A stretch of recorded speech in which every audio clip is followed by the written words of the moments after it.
A federal judge was ordered to remove her headscarf in public by a courthouse officer who called it suspicious and mocked her like she was a criminal. In front of cameras, in front of her colleagues, in the very building where she was supposed to deliver justice. He didn't know who she was. He didn't care. All he saw was a black woman who didn't look the part. And that was enough for him to humiliate her, violate her rights, and laugh while doing it. But what he didn't see was the storm he just unleashed. Because this isn't just a story about racism, it's a story about power. And what happens when the people who've been silenced decide they're done staying quiet? When a system built to suppress finally meets someone who knows exactly how to bring it to its knees from the inside. You're about to witness a courtroom transformation, so raw, so calculated, so deeply earned. It doesn't just call out injustice, it puts it on the stand. So before we go any further, ask yourself, what would you have done in that hallway? What do you think should happen to the people who thought they could bury this with red tape and smirks? Drop your thoughts in the comments. Tell us where you're watching from. Hit like if this already has your heart racing, and subscribe, because the real trial hasn't even begun yet. The sun had barely risen over Charleston when Naomi Ellison stepped out of her sedan and into the cold breath of morning. The courthouse stood before her, imposing, historic, its white columns streaked with age and judgment. She paused for a moment at the foot of the stone steps, her breath curling in the air, her slim briefcase in one hand and a soft, slate-gray scarf wrapped neatly around her head. It wasn't flashy or ceremonial, just a personal piece she always wore when facing long days in court. Today was one of those days, except no one else knew just how important this particular day would be. She didn't come with an entourage. No clerks. No assistant. She preferred it that way. Quiet entrances. Calculated steps. Her presence, like her decisions, didn't need a spotlight. She ascended the steps calmly, heels clicking softly against the old stone, blending the elegance of routine with the steel of purpose. This was the courthouse where justice was supposed to live. But justice, as she'd long understood, often wore a crooked face. At the top of the steps stood a security checkpoint. The guard posted at the door, a middle-aged white man with a buzz cut and mirrored sunglasses, looked up just as she reached for the metal handle. His body shifted into position, not overtly aggressive, but rigid enough to signal he'd already made a decision about her. Naomi pulled her ID from her coat pocket, extending it with an efficient grace. The man didn't even glance at the credentials. Instead, he blocked her path with one hand, eyes narrowing behind his glasses. "Ma'am," he said, voice clipped. Custodial staff used the service entrance on the side. Naomi blinked, slowly. Her hand didn't waver. "I'm not staff," she said calmly. "This is my ID." The man's lip curled slightly. "I don't care what kind of ID it is. You don't walk into a federal building wearing that and expect no questions." He gestured to the scarf on her head, as if it were a contraband item rather than a personal garment. Naomi took a breath, keeping her tone neutral. "This is a federal ID, and I am scheduled to be here this morning. Now please step aside." The guard didn't move. He looked her up and down, as if inventorying a stranger, then said, "Wait right here." He turned, muttering something into his shoulder radio, leaving Naomi standing on the steps like an intruder. A few feet away, a younger officer leaned against a column, sipping coffee. He watched with mild curiosity, but said nothing. Naomi glanced toward him briefly. No help. No acknowledgement. She had been in positions of power long enough to recognize the faces people made when they thought you didn't belong. After a full minute, the older guard returned with a casual shrug. "There's been a lot of impersonation attempts lately. You'll need to be re-verified inside. Follow me." No apology. No acknowledgement of her authority. Just a command. As though she were a risk to be escorted rather than a judge due to sit in a courtroom. Inside, the air was cooler, humming with early activity. The guard walked her past the standard metal detectors and into a secondary checkpoint. Naomi didn't protest. Not yet. She understood something deeper was at play, and if there was one thing she had learned in her career, it was to let patterns reveal themselves. They always did. The second checkpoint was staffed by 2 more guards, one typing half-heartedly into a terminal, the other leafing through a clipboard. The buzz-cut officer handed off Naomi's ID. "This one says she's a judge." The clipboard man looked up. Seriously, he eyed her. "Looks a little underdressed for the part." Naomi remained composed, offering no reaction. "You want to check the judiciary database," she said smoothly. "It'll confirm my appointment."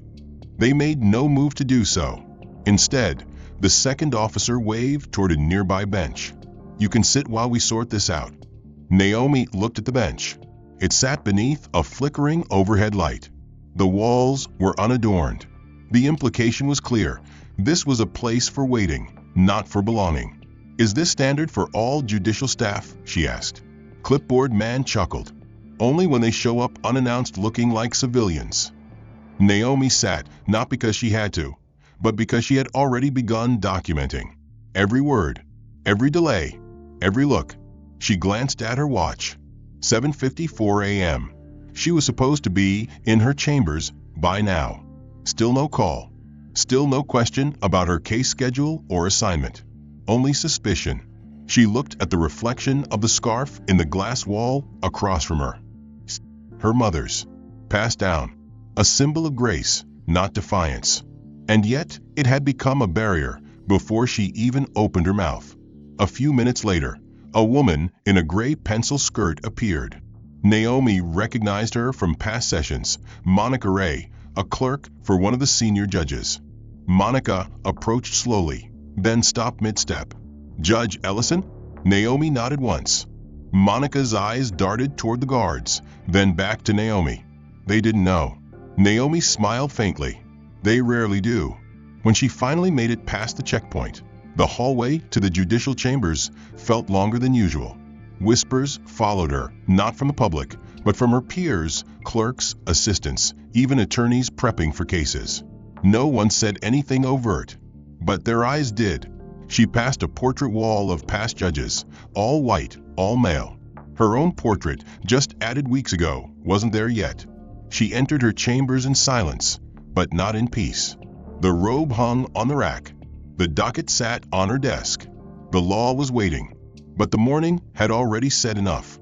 Naomi Ellison had barely settled into her chambers when her phone buzzed. An internal alert flagged urgent. Her attendance at the preliminary case review would be delayed due to a pending clearance irregularity. She stared at the screen for a moment, jaw set. So this wasn't just an early morning misunderstanding. It was a continuation, quiet, calculated. She rose from her desk, slipped on her judicial ID lanyard, still slightly smudged from being manhandled earlier, and exited back into the hallway. The buzz of the courthouse had grown louder, fuller, as more staff and attorneys arrived. Some nodded politely. Some avoided her gaze altogether. Naomi walked with steady pace toward the conference prep room, where judges typically met before hearings. But just before she reached the door, 2 security officers intercepted her. They wore the badge of the Judicial Protection Detail, which made their presence even more alarming. One of them, a tall man with pale skin and a square jaw, spoke first. "Judge Ellison, you've been flagged for enhanced clearance verification," he said, scanning a tablet. Naomi kept her voice calm. "Flagged by whom? And for what reason?" The second officer, a younger woman with cropped hair, avoided eye contact. The man replied flatly, "This isn't about you specifically, ma'am. We've received recent threats in this circuit. All entries under non-standard appearance protocols are being routed for Tier 2 security." Naomi tilted her head slightly. "Non-standard appearance?" "Headwear, ma'am," the man replied quickly. "Could obscure biometric markers. Protocol requires extra scrutiny." Naomi gave a humorless smile. "You mean my scarf?" He blinked, caught, then nodded. "Just following procedure." They led her down the east hallway, not toward the judicial conference room, but toward the back corridor, a seldom-used wing near the basement, marked restricted screening. Naomi had only heard of it used in rare cases, dangerous defendants, bomb threats, and once for a witness under martial protection. She said nothing as they entered a small lobby, empty except for a metal bench, a wall-mounted camera, and a fingerprint scanner blinking red. Inside, a metal detector had been rolled into place, flanked by 2 officers. One of them took her ID again. "Federal credentials?" he asked, as if she hadn't already shown it 3 times today. Naomi didn't answer. The scanner beeped. He squinted at her photo, then said casually, "You know, I've seen fakes that look this good. Tech's pretty wild these days." Naomi narrowed her eyes slightly. "And I suppose your instincts are more reliable than the federal database." He chuckled, but didn't apologize. "Hey, it's not personal. Just doing our job." The woman beside him didn't laugh. She studied Naomi more intently now, perhaps realizing the gravity of who they were addressing, but saying nothing. Naomi held her gaze. "Then do it thoroughly," she said. "But don't pretend it's neutral." The man stepped back, holding up a scanning wand. "We'll need you to remove the headpiece, ma'am." Naomi remained motionless. "This scarf doesn't interfere with your scanner. It's a piece of cloth. It's no more obstructive than a pair of glasses." He shrugged. "Still need it off. Policy." Naomi's voice remained steady, her anger wrapped in precision. "Your policy doesn't override my rights, especially not in this building." There was a pause. The younger officer finally spoke. "We can proceed with limited override unless her profile indicates elevated risk." The man grunted. "She's got a quiet flag, that's all. Unverified judiciary status." "Unverified." Naomi snapped. "Run the judiciary interface. Enter code J611B. You'll find my appointment from the Eastern Federal Bench, confirmed by the Department of Justice 2 years ago." He raised an eyebrow, then began typing reluctantly. While he tapped on his tablet, Naomi stood still, arms crossed. She could feel the chill of the room, the subtle hum of surveillance, the way the camera above blinked every few seconds like a quiet witness. She'd been in courtrooms where lives were decided in silence like this, but she never imagined being the one on this side of the judgment. Not here. Not today. Not after everything she'd done to earn that robe. The officer frowned at the screen, then mumbled, "System's lagging." "Or maybe," Naomi said sharply, "you're hoping it doesn't show up." He glanced at her, defensive. "I don't make the systems, Judge." "No," she replied. "But you enforce the biases they allow." The room stiffened. The younger officer looked visibly uncomfortable now. The tablet finally chimed, confirming her clearance. The man exhaled, disappointed. "You're clear." He handed her ID back, not looking her in the eye. Naomi took it, then looked directly at the camera. "Make sure that footage is preserved," she said. "It might be requested soon." The officers didn't respond. Naomi walked past them, head high, scarf untouched. She returned to the upper level of the courthouse, but the day's rhythm had already been fractured. Word had spread, not of what was happening, but that something was. Colleagues averted their gaze in the hallway. Conversations hushed when she passed. The power in this place was no longer only about rulings or law. It was about control, about who got stopped, about who had to prove they belonged again and again, despite the robes they wore or the lives they changed. As Naomi reached the courtroom floor, her name was absent from the docket display. Another judge had been listed to preside over her case. A reassignment, quiet, undocumented. Naomi stood there for a moment, looking at the screen, letting it sink in. Then, slowly, she turned and walked toward her private chambers. But she wasn't headed there to rest. She had another call to make. And this time, she wouldn't be the only one listening. As Naomi Ellison walked back toward her chambers, the taste of the previous encounter still lingered like metal in her mouth. The reassignment on the docket screen wasn't just a scheduling adjustment, it was a message, and it had been delivered without a signature. She moved through the hallway lined with portraits of retired judges, all dressed in black robes and white collars, every one of them white, every one of them male. Their eyes seemed to follow her as she passed. She reached her door, placed her hand on the knob, and paused. Something inside her warned her that this was not the last humiliation of the day. She entered, sat down at her desk, and powered on her terminal. The login failed. A second attempt.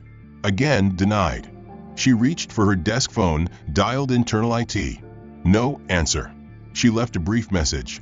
This is Judge Naomi Ellison. I've been locked out of my judicial profile. Please call me back immediately. She stood, recentered herself, and checked the time. Her reassigned hearing, Petty Claims Court, was scheduled to begin in 6 minutes. She wasn't going to skip it. They might think they were sidelining her, but she would show up, head held high, scarf intact. The lower courtroom was far less polished than the one she had been meant to preside in. No marble, fewer clerks. A flickering light near the back wall gave off a slow, stuttering pulse like a failing heartbeat. As she stepped inside, a young intern looked up from the front desk and nearly dropped her stack of forms. "Oh, I didn't know anyone was assigned here today." Naomi nodded politely. "I'll be presiding this morning.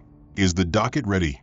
The girl stammered, then quickly began to shuffle through papers. Naomi moved toward the bench when a woman in a gray blazer, one of the facility administrators, entered from a side door. Her face tightened as soon as she saw Naomi. "Judge Ellison," she said, walking briskly to intercept her. "May I speak with you a moment?" "Privately." Naomi nodded and followed her into the adjoining corridor. The woman turned, arms crossed tightly. "We've received a few quiet concerns from staff," she began carefully, "about your presentation." Naomi narrowed her eyes. "Presentation? Specifically," the woman said, gesturing with a tight smile, "your headwear. The scarf. It's non-standard. It may cause discomfort for the public or suggest partiality." Naomi stood taller. "It's a neutral-colored cloth. It has no symbol. It's part of my personal routine, not a political statement." The woman's smile faltered. "Still, we've been asked to ensure judges present a uniform appearance. The public needs to see the bench as unbiased and traditional." Naomi's voice sharpened. "You're implying that tradition excludes dignity." Just then, a male officer who had been idling nearby stepped forward, injecting himself into the conversation uninvited. "You know," he said, smirking, "in my experience, no one covers their head like that unless they've got something to hide." Naomi's head turned slowly to him. He continued, undeterred. "You here to observe someone? Or is this like a mentorship thing? Intern shadowing program?" Naomi didn't flinch. "I've been on the bench for nearly a decade. I've written opinions you probably can't pronounce." His smirk deepened. "Didn't ask for your resume. Just saying you don't look like the others." "That's exactly the problem," Naomi replied. "You don't see authority unless it's wrapped in your own reflection." The administrator cleared her throat, trying to defuse the growing tension. "We're simply asking for cooperation, Judge, just until a formal dress code memo is circulated." Naomi said nothing. The silence stretched. The officer stepped closer, lowering his voice but raising the weight of his words. "You could make this easy, or you can escalate it and make a scene. Up to you." Naomi looked at the woman. "Are you formally requesting I remove a personal garment that poses no threat, violates no code, and is solely here to keep my hair in place during a long day in court?" The woman hesitated, eyes flicking toward the camera mounted above the hallway. "We're suggesting it would be in better taste." "Better taste for whom?" Naomi asked. The officer chuckled. "You want to make this about race now?" Naomi's eyes didn't waver. "I'm not making it about race. Your policies are doing that for me." The administrator shifted, clearly uncomfortable. "Look," she said, lowering her voice, "we just want things to stay smooth. Uniformity helps with public trust. People like consistency." Naomi nodded slowly. "And when people don't fit that consistency, then they should consider adapting," the woman replied. "This place runs on perception." Naomi took a breath. "No," she said finally. "This place runs on precedent. And if you checked yours, you'd see that nowhere in federal judicial standards does it require a judge to appear as anyone other than themselves." The officer rolled his eyes. "Here we go with the speeches." Naomi ignored him. She turned to the woman. "If I walk into that courtroom today without the scarf, it won't be because I chose to. It'll be because you coerced me. Because you made it clear that my identity is inconvenient." The woman sighed. "We're asking for discretion, not censorship." "Then you can rest assured," Naomi replied. that I've exercised more discretion today than anyone else in this hallway." There was a pause. Then the woman stepped aside, clearly unwilling to press further, at least not in front of the camera. Naomi walked past them both, back into the courtroom. The intern still looked flustered, but was now at her post. Naomi nodded and moved to the bench. She didn't look down, didn't adjust her scarf, didn't apologize for how she looked. Instead, she picked up the gavel with quiet certainty and tapped it once on the wood. "Court is now in session," she said. No one in the room knew what had just happened in the hallway, but Naomi did, and it wasn't over yet. As the morning proceeded, Naomi Ellison moved through the courtroom with a quiet command she was known for, presiding over minor civil disputes as though they carried the weight of constitutional review. But under the surface, something had shifted. Her posture remained composed, but every motion, every glance toward the clerk's desk, every flicker of her eyes toward the gallery, betrayed the tension rising beneath her skin. What had started as bureaucratic friction had become something heavier, colder. The pushback was no longer subtle. It was systemized, weaponized, and by mid-morning, it escalated. During a recess, Naomi stepped into the hallway, approached the administrative office, and requested a formal sit-down with the courthouse supervisor to discuss what she now considered a coordinated obstruction of her duties. The receptionist hesitated, fingers hovering over the keyboard before nodding stiffly. "Please wait in room C14, she said. "Someone will be with you shortly." Naomi narrowed her eyes. "That's the intake suite, not the supervisor's wing." The woman avoided her gaze. "It's been reserved for this matter." Naomi didn't argue. She walked down the west corridor, passing portraits and plaques she once admired, now appearing like relics of a promise never fully extended to people like her. Room C14 was dimly lit, clinically clean, furnished only with a metal table, 2 chairs, and a large mirror on the wall. A mirror too large to be decorative. Surveillance. She took a seat, folded her hands in front of her, and waited.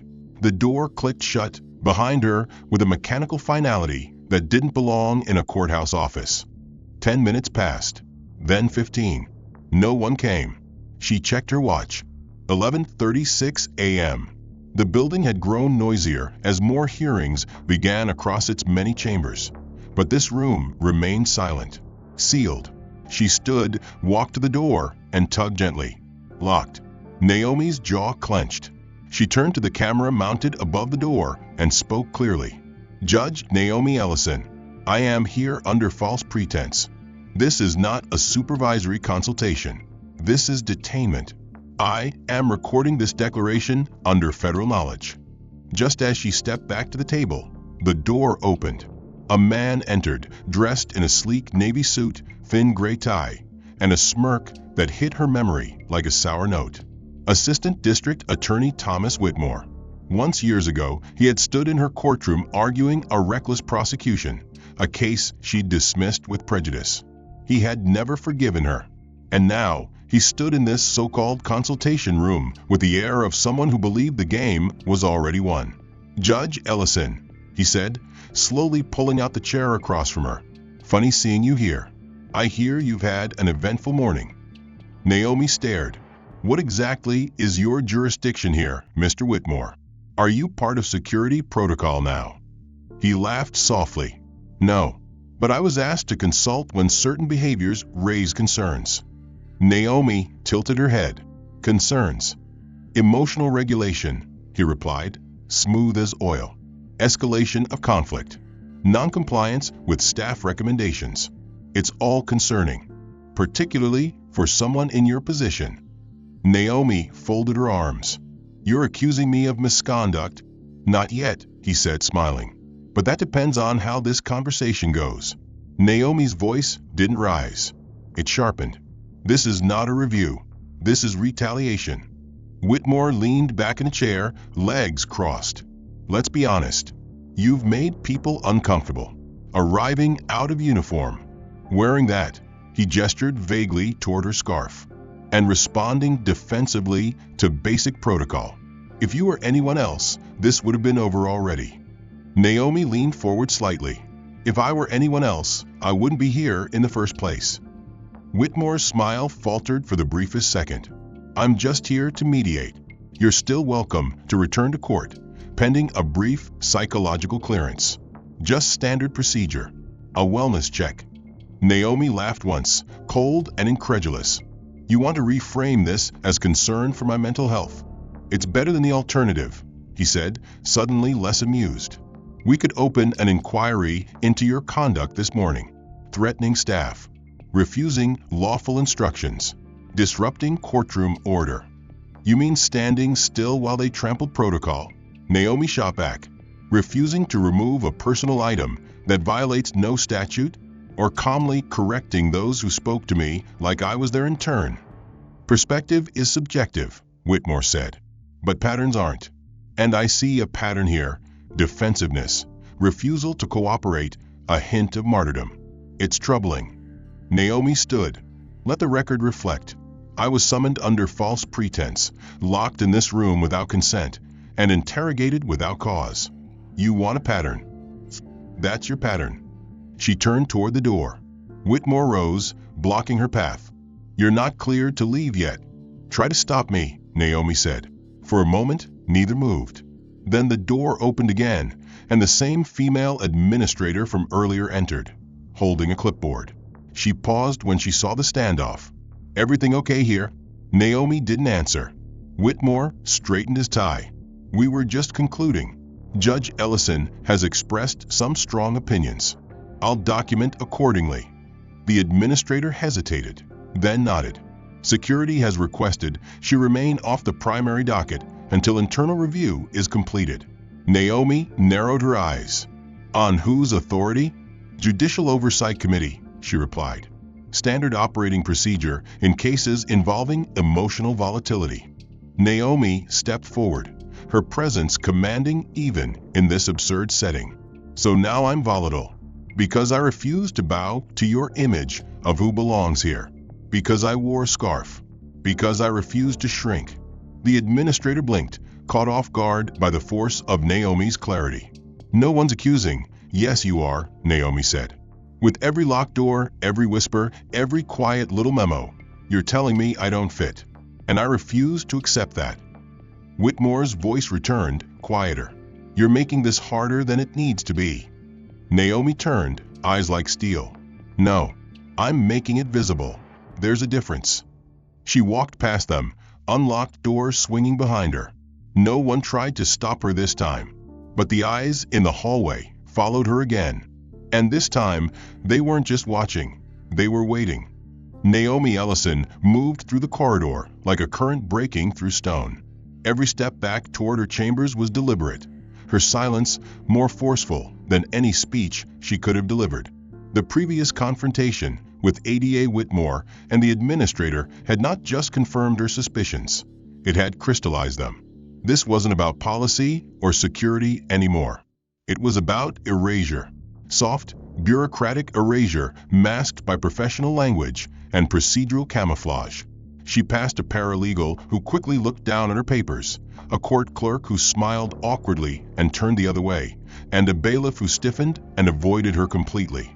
Naomi said nothing to any of them. She knew how fear worked.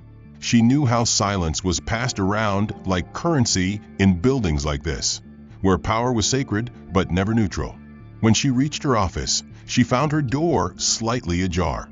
She hadn't left it that way. Inside, everything was where it had been, but something about the air had shifted. A folder had been moved, a drawer slightly open. The robe she'd folded over her chair earlier now rested over a hanger on the wall, as if someone had made a decision about how she should appear before she could. She sat behind her desk and opened her laptop. It blinked, powered, stalled. A red notification flashed at the top of a login screen. Access restricted, contact administrator. Naomi froze. She tried again. Same result. She reached for the landline, dialed internal support. Judicial systems, a clipped voice answered. "This is Judge Ellison. My profile has been locked without cause. I need immediate reinstatement." The voice paused. 1 moment. Minutes passed. When the line returned, it was a different voice. A deeper, slower tone. "Judge Ellison, Your profile has been temporarily deactivated as part of an internal image review. You'll be restored pending the completion of standard assessment protocols. Naomi's voice cut like glass. What protocols? Under what statute? The voice replied, too rehearsed. This is in accordance with Regional Judicial Appearance Guidelines, subsection visibility and public representation. Naomi ended the call. She stood up, walked out of her chambers, and marched toward the scheduling wing. Her hearing, United States versus Castleton Corrections, a case with significant implications on prison reform, was scheduled to begin in 20 minutes. She had been preparing for weeks. She had written the preliminary motions, overseen evidentiary submission, and finalized the witness list herself. It was her courtroom, her docket. Her name was on the case file. But when she arrived outside the assigned courtroom, she saw someone else's name blinking on the digital display above the door. Presiding Judge R. Maddox. Naomi's breath caught for a half second. Maddox, a junior circuit appointee, white, known for his practical interpretations of civil rights law and disdain for judicial activism. She pushed open the door. Inside, the courtroom buzzed with attorneys, reporters, and litigants preparing for one of the most publicized cases of the year. She spotted Maddox near the bench, laughing softly with the lead defense counsel. Naomi walked to the front. A court clerk intercepted her mid-aisle. Judge Ellison, the clerk whispered, clearly flustered. There's been a reassignment. Naomi's voice was calm but lethal. Without my knowledge? Under whose authority? The clerk looked behind her, then leaned in. There was a memo issued this morning from the administrative oversight team. Said something about preserving neutrality. Neutrality, Naomi repeated. Neutrality from what? The clerk didn't answer. Naomi stepped forward anyway, eyes on Maddox. He noticed her, nodded with thin civility. Judge Ellison, he said, heard you were taking a breather today. They briefed me about some appearance issues. Naomi stared at him. You mean the scarf? Maddox shrugged. Not my call. Just filling in while things get sorted out. Naomi stepped back, heart pounding. She exited the room, her shoes clicking like fire against the polished floors. She moved quickly back toward her chambers, pausing just long enough to glance at the master docket screen near the main clerk's office. Her name had been erased from all upcoming hearings. Her case assignments redistributed. Her status listed as temporarily removed, judicial review pending. She stepped closer, tapping the side menu to access system notes. A prompt appeared. Access denied, user profile disabled. Next to her courtroom listing, a bright yellow tag read, room sealed under image compliance review. Her courtroom, the one she had presided over for 3 years. The one she had opened every day, ruled with poise, closed with fairness. Now labeled like a crime scene. Naomi stepped away from the screen, hands steady but blood roaring in her ears. Across the hallway, a security officer leaned against the wall, arms crossed. He didn't move, didn't speak, just watched. Back in her chambers, Naomi found her mail inbox emptied. Her files had been boxed, neatly, systematically. A note rested atop the stack. Pending review. Do not tamper. She stood in the center of the room, eyes locked on the window, where the morning sun now sliced across the blinds in sharp diagonal beams. The courthouse echoed faintly behind her, voices, papers, law. All of it moving on without her. All of it pretending she had simply disappeared. Naomi Ellison stood motionless in the middle of her chambers, the morning light drawing faint lines across the carpet, while the boxed-up case files sat like silent witnesses around her. The note atop the stack, pending review, do not tamper it, felt less like a protocol reminder and more like a declaration. Her authority had been revoked, not in law, but in perception. Power in this building was rarely stripped with noise. It was unspooled slowly, in layers, through administrative courtesy and logistical sabotage. She exhaled slowly, refusing to let the weight of silence take up space in her chest. The door creaked open behind her, and without turning, she knew it wasn't her clerk. It couldn't be. He would have knocked. Naomi turned to find a young man in a navy vest, his face barely old enough for law school, holding a thin stack of papers and a tablet. "Judge Ellison," he said, his voice shaky, practiced. "I've been asked to confirm your assignment for this week. You'll be handling overflow civil mediations in room 4B. Naomi stepped forward, her tone measured. "There must be a mistake. That's not my docket, nor my jurisdiction." The aide looked uncomfortable.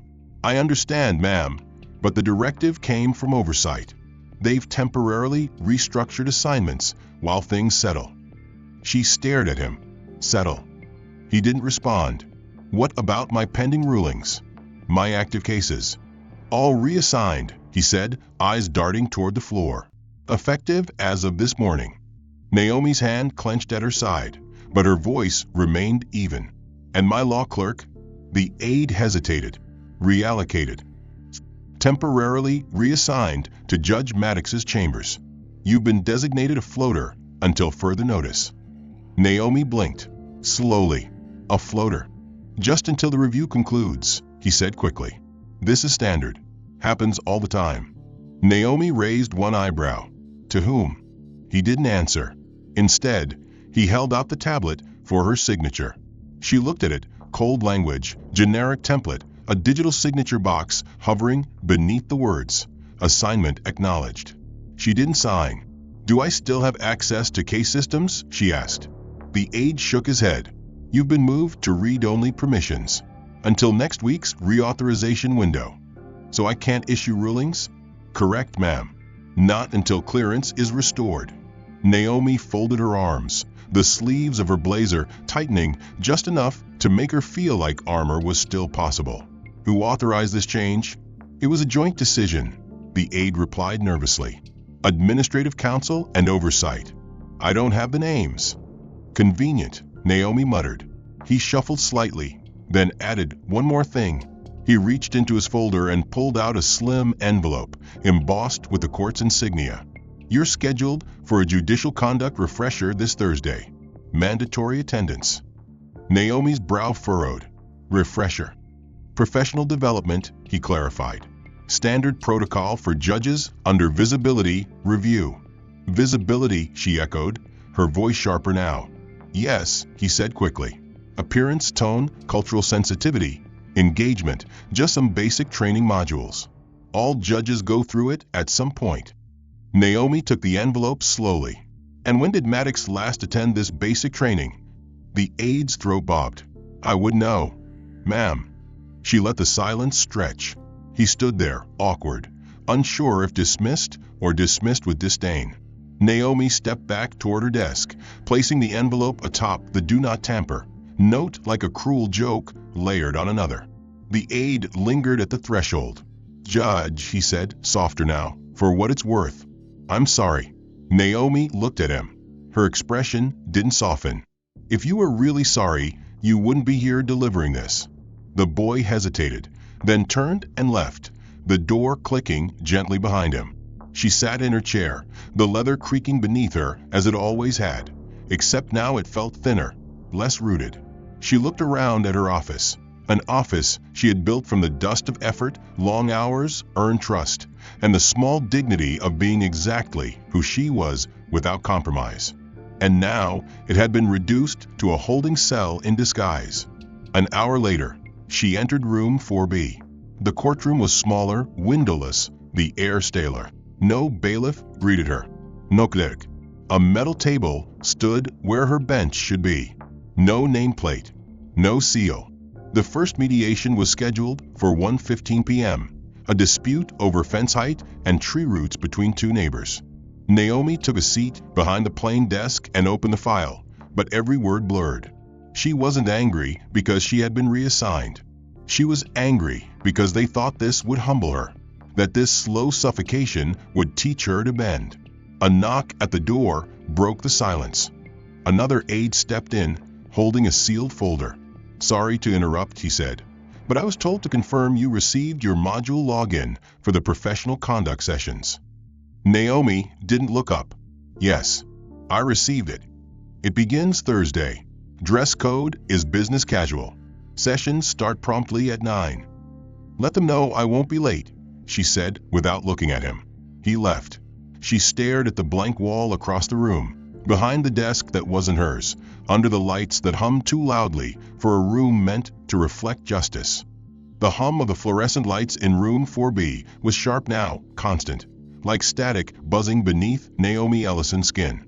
She sat motionless behind the unmarked desk, fingers pressed lightly against the manila folder that no longer meant anything. The file in front of her contained minor grievances about a shared garden bed and a misplaced tool shed, and yet the weight in her chest felt as though she were presiding over a trial of national consequence. Because, in truth, she was, just not in the way the courthouse believed. Hours had passed since the last mediation, but no new parties arrived. No clerk brought updates.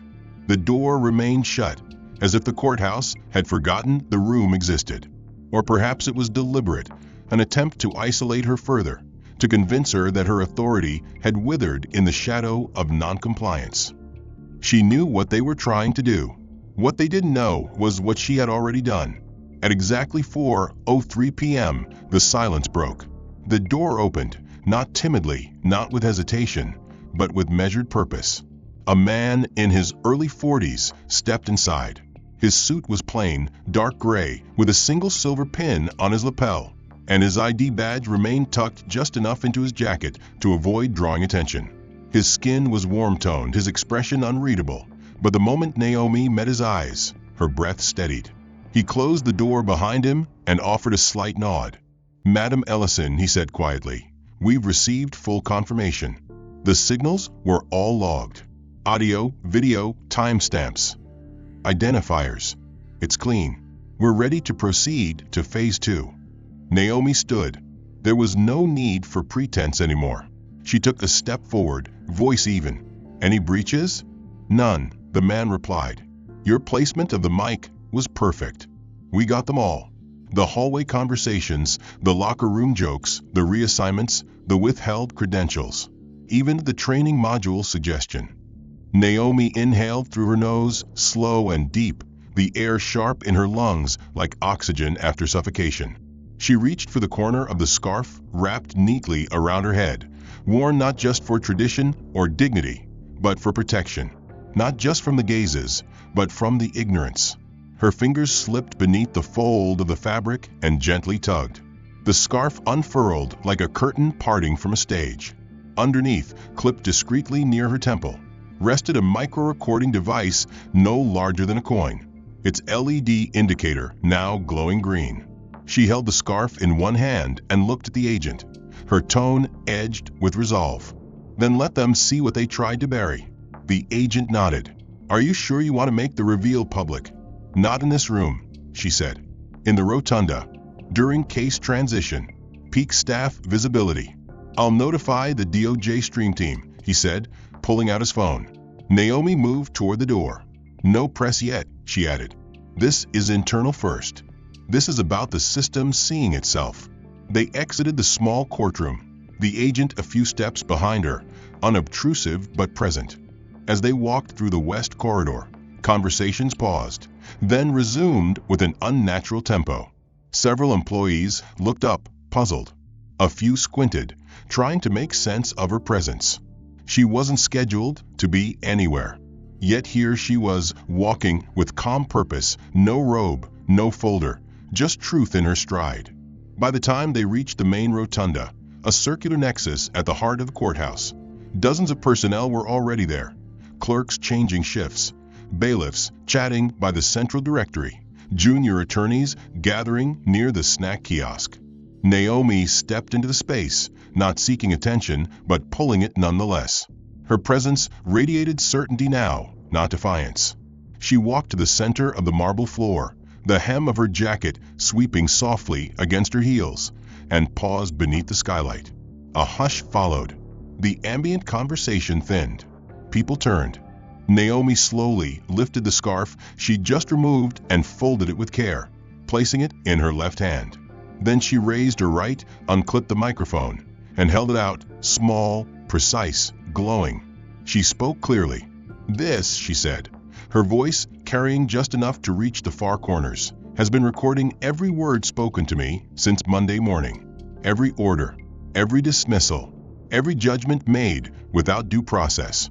Audio time-stamped, faces on video, names attached.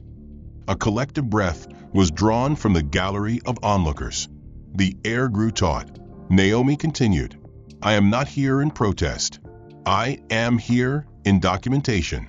For the past 72 hours, I have not been reassigned.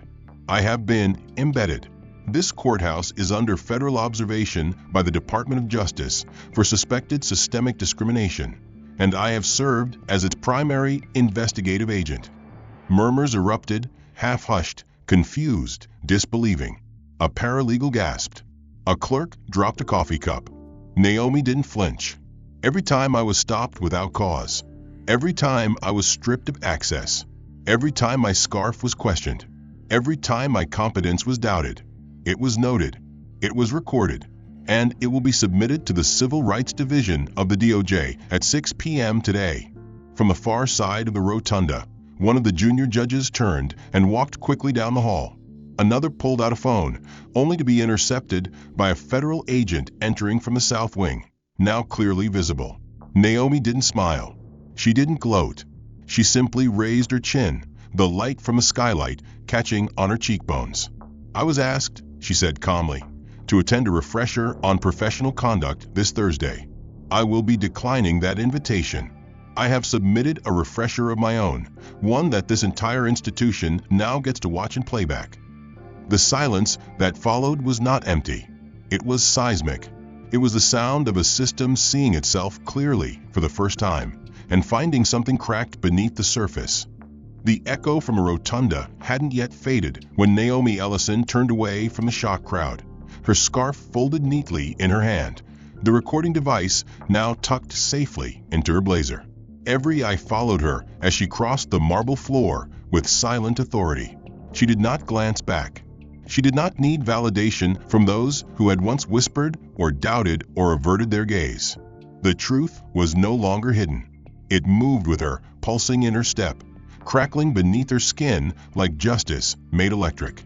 The agent who had confirmed the signal integrity now walked a respectful distance behind her, phone pressed to his ear as he relayed the details of the reveal to the DOJ coordination team. Naomi's path was direct, past the elevators, down the judicial wing, straight toward the courtroom they tried to erase her from, the very one that now bore someone else's name on its digital panel. But not for long. When she reached the heavy oak doors, two court security officers instinctively stepped in front of her. Both were older. Both had been present that first morning when she'd been forced to wait in the auxiliary screening room like a stranger. Neither said a word now. They stepped aside. Naomi pushed the doors open. Inside, the room was already half full, defendants seated at the defense table, federal attorneys shifting through briefs, journalists checking their equipment in the back rows. The low buzz of conversation filled the air like static. But the moment she entered, it all stopped. One beat, then another. And then the realization rippled through the room. Naomi Ellison stood in the entryway wearing her federal robe, sleek black, lined with deep navy along the sleeves. It had been pressed, prepared, waiting. But it was not just a garment now. It was armor. She stepped forward slowly, deliberately, each step against the polished marble like a gavel's knock. The room stirred with low murmurs. A junior prosecutor elbowed a colleague. One of the defense attorneys leaned back in his chair, visibly tense. A journalist dropped his pen. Naomi walked past all of them without acknowledgement, her eyes fixed on the bench, on the chair that had been hers, stripped without explanation, on the seat they thought she wouldn't return to. She climbed the steps, past the silent court clerk, and stood at the center of the bench, not behind it, not beside it, but in front of it. She scanned the room, her presence consuming every inch. She could see familiar faces among the audience, people who had written her off as a liability, people who had signed memos recommending reassignment, and others who had done nothing at all. She waited until the last shuffle of feet ceased, then placed both hands on the edge of the bench and spoke, her voice low but unmistakably final. "This court is now under direct federal observation." The room froze. Naomi continued, "I am Judge Naomi Ellison, acting under authorization from the Department of Justice, Civil Rights Division, and I have been serving as an embedded judicial oversight agent for the past 72 hours. The defense table stirred. Someone whispered, "What the hell?" Naomi didn't pause. The purpose of my placement was to investigate credible allegations of systemic discrimination within the judicial infrastructure of this district. Those allegations have now been substantiated through first-hand documentation collected during the course of my service in this very building. This includes, but is not limited to, unlawful reassignment, procedural obstruction, and discriminatory commentary directed at judiciary personnel based on race, appearance, and perceived cultural nonconformity. One of the senior prosecutors rose, clearly rattled. "Your Honor, Judge Ellison, I was unaware of any such oversight. Are you saying you've been undercover?" Naomi's eyes didn't waver. "I'm saying I've been here every day in plain sight. And yet somehow I was seen as invisible, or worse, unworthy." She turned toward the gallery. "I was stripped of my docket, denied access to judicial systems, labeled volatile, sent to conduct retraining in professional behavior. And not one of those actions was based on fact. They were based on optics, based on how I looked, based on a piece of cloth I wore on my head, based on the assumption that I could not possibly be the one with the gavel." A hushed silence fell, deeper than before. The clerk, now standing behind the bench, opened a folder slowly. Naomi held up a hand. "No docket today. No opening motions. No standard case proceedings. Because this courtroom is no longer on trial." She stepped back behind the bench, turned, and lowered herself into the judge's chair like she was settling into a throne that had always belonged to her. "Today," she said, her voice rising with gravity, "we begin testimony in a new hearing, one that will determine the scope, scale, and culpability of those involved in the systemic silencing of voices within this courthouse. And I assure you, the record has already begun." From the back of the room, the federal agent lifted a small device and activated a red light. The walls seemed to close in. Every movement felt magnified. Every breath carried consequence.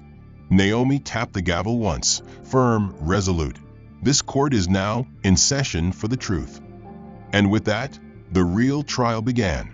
The silence in the courtroom following Naomi's declaration wasn't just stunned, it was structural, as if the very architecture of the space was holding its breath, waiting for someone to flinch. But Naomi didn't. She sat tall in her rightful seat, her black judicial robe flowing like a banner reclaimed. Her fingers laced gently on the bench as the federal agent stepped forward and placed a stack of sealed documents on the clerk's desk. The agent's voice was calm, rehearsed federal. "These are arrest warrants, Your Honor, approved by the DOJ's Civil Rights Division and signed by the federal magistrate this morning, following the evidence review." Naomi nodded without ceremony. "Proceed," she said. The agent turned, unfolding a small tablet, and addressed the room. "Pursuant to Title 18 of the United States Code, Section 242, we are executing federal arrest warrants for court officers found to have violated civil rights under color of law and engaged in obstruction of a federal investigation." A ripple moved through the room. Several heads turned. 3 men, all in uniform, stood frozen near the rear door: Deputy Marshal Connors, Senior Security Officer Brent Holloway, and Sergeant Paul Diaz. All had been stationed at the courthouse for years. All had laughed in the hallway when Naomi was rerouted for supplemental clearance.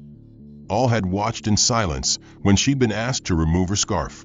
And all were now watching their careers unravel before their eyes. The agent read from the tablet: Deputy Marshal Patrick Connors, charged with obstruction, falsification of clearance logs, and coercion of judiciary personnel. Connors' mouth opened, but no words came. He took one step back before 2 plainclothes agents closed in on either side of him. Senior Officer Brent Holloway, charged with targeted harassment, repeated profiling of judiciary staff, and destruction of internal complaint forms. Holloway's jaw tensed. "I want my rep present. This is out of protocol," he said, but his badge was already being removed.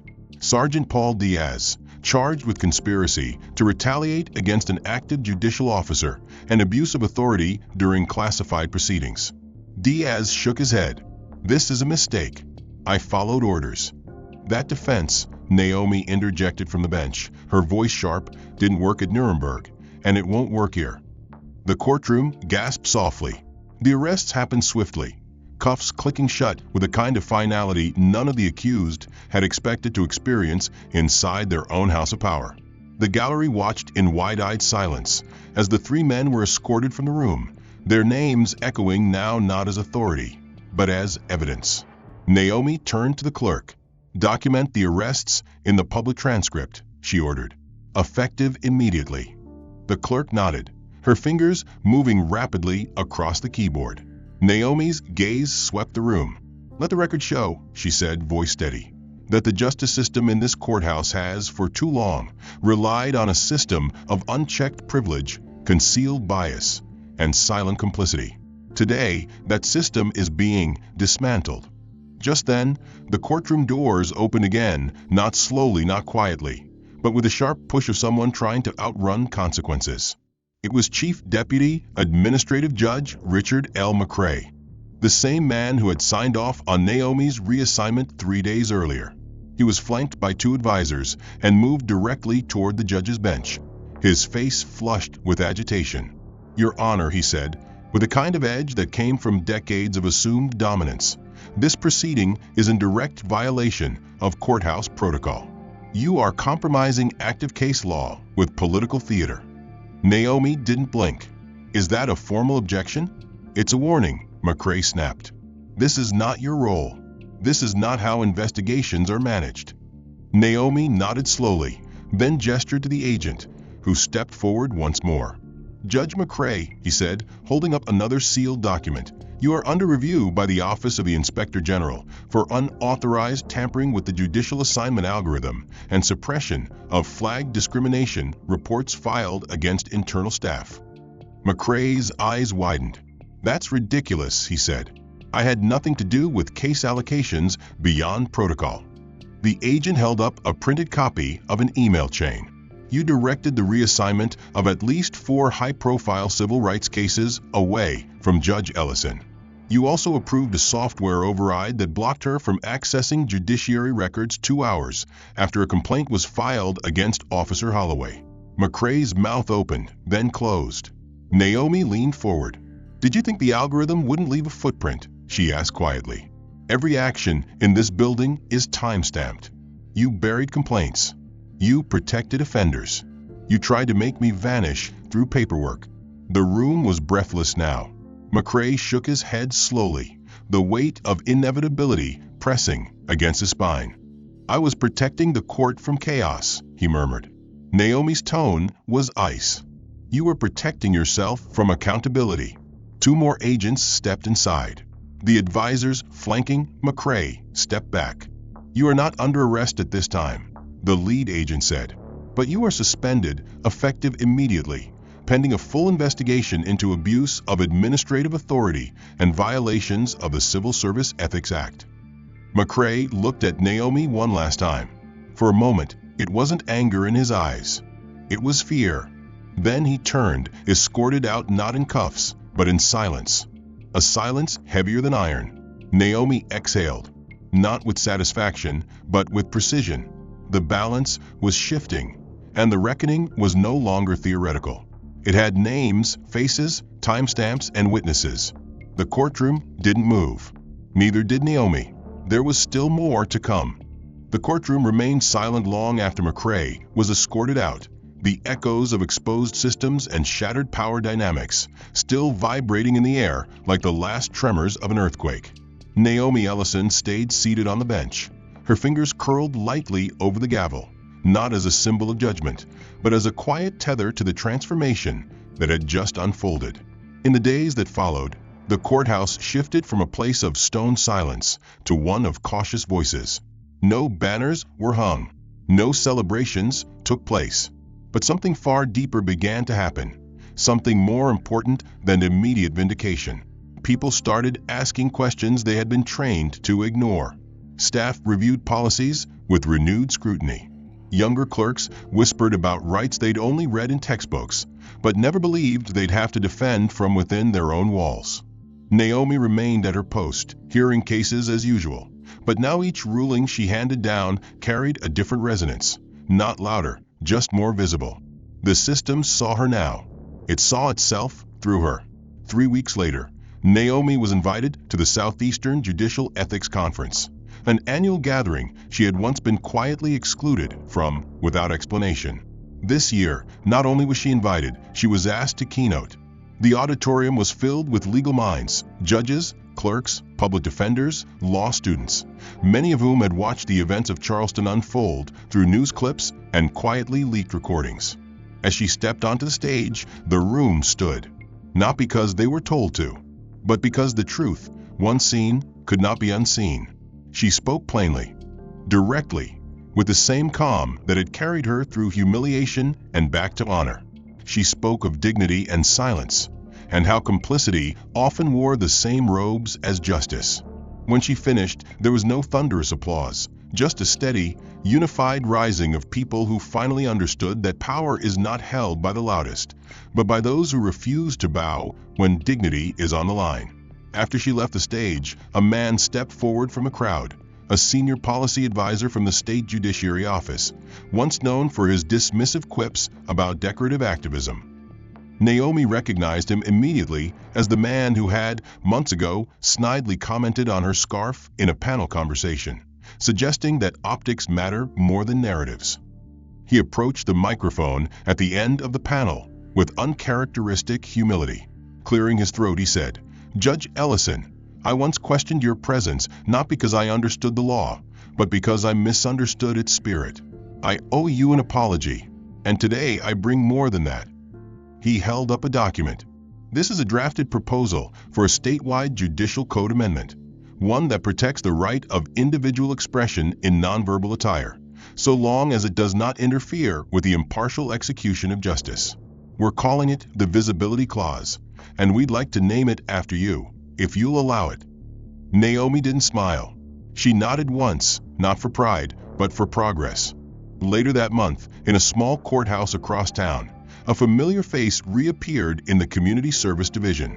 Maria Denton, the same court secretary who once avoided eye contact and refused to speak Naomi's name with respect, had submitted a voluntary request to transfer into the Community Outreach and Legal Aid Unit.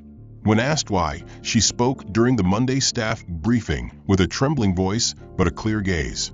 "For a long time," she said, "I thought justice only lived inside these walls. That if it didn't come from the bench or the books, it wasn't real. But watching what happened here made me realize something different. Justice isn't about courtrooms. It's about whether we choose to see each other clearly before we even get to court. It's about the decisions we make when no one's recording, when no one's watching." She paused. "I used to look at Judge Ellison like she didn't belong. I was wrong. She belongs here more than anyone I've ever met. And I want to do my part now, too." Naomi heard about the speech through a junior clerk who passed her in the hallway and whispered, "They're saying she's different now." Naomi didn't respond. She simply continued toward her courtroom, where the day's cases awaited.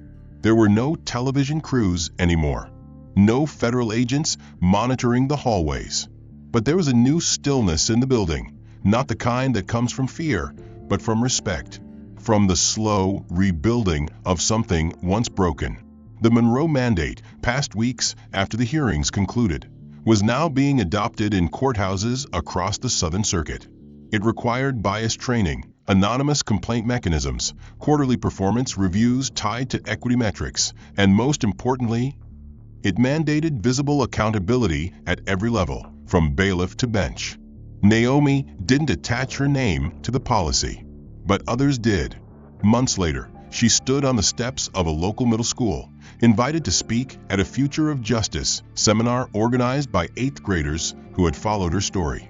She stood in front of rows of students, some wide-eyed, some sleepy, some skeptical, and spoke for only 15 minutes.